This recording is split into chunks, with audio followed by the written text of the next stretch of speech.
Katie. I'm the occupational therapist here at the Wall location. Today I have patient Michaela here, and we're going to be discussing her diagnosis of cubital tunnel syndrome. So I'm going to go over the prognosis, some symptoms, some treatment options, and basic ergonomics that we can do to prevent a flare-up. So cubital tunnel syndrome, what it actually stems from is inflammation that are coming off of one of the three nerves off the brachial plexus.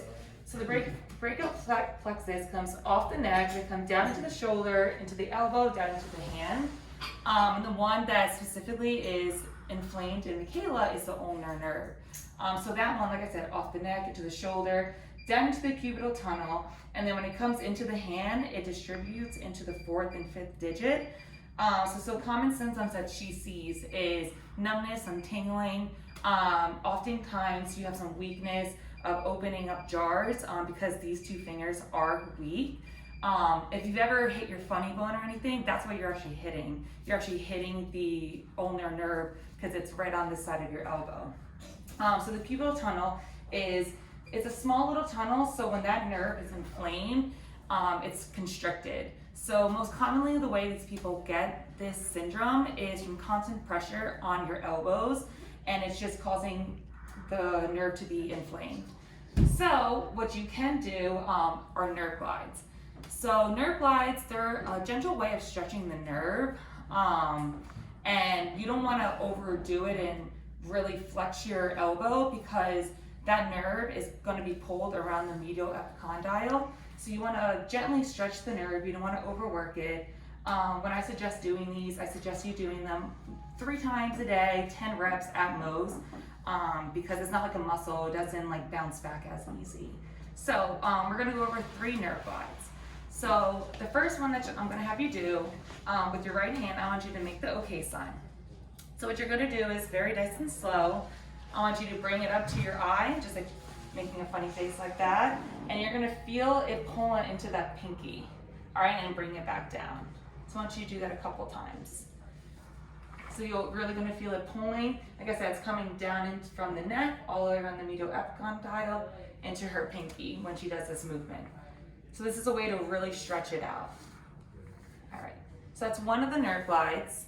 The next one, which you can do, is I want you to grab your fourth and fifth pinky or finger. I want you to really extend them out and extend your neck out and hold for 5 seconds and then relax. And you're gonna do a couple times of that one. Good. And then the last nerve glide, which you can do, is gonna be the palm to ear one. So I'm gonna have you bring your arm out just like that, and I want you to basically flip your wrist around and have it touch your ear, and at the same time, extend your neck to the opposite direction. So when you're doing this, I wanna really make sure that your arm is externally rotated, and then bring it back, down, all the way out, and then do it again. So as long as you keep it externally rotated, you're gonna feel that nerve get the most maximum length and really stretch it out. Good. So there are other ways that you can prevent a flare-up of this cubital tunnel syndrome is proper ergonomics while you're at work. So Michaela's a teacher. A lot of her schooling is online, so she's constantly on the computer. So a way to make sure that you're not going to be compressing the elbow or inflaming that nerve is doing proper mechanics at the desk. So when you're at the desk, I want you to make sure that your knees and hips are at 90 degrees. You don't want to overextend your elbows, so your keyboard should be closer to you, and keep your elbows off the desk. They also do make ergonomically friendly keyboards and mouse that we can always give to you, or I can give you more information on them. And I want you every 20 minutes to get up, stretch your neck out, because again, that could be kinking anywhere from your neck to your shoulder to your elbow.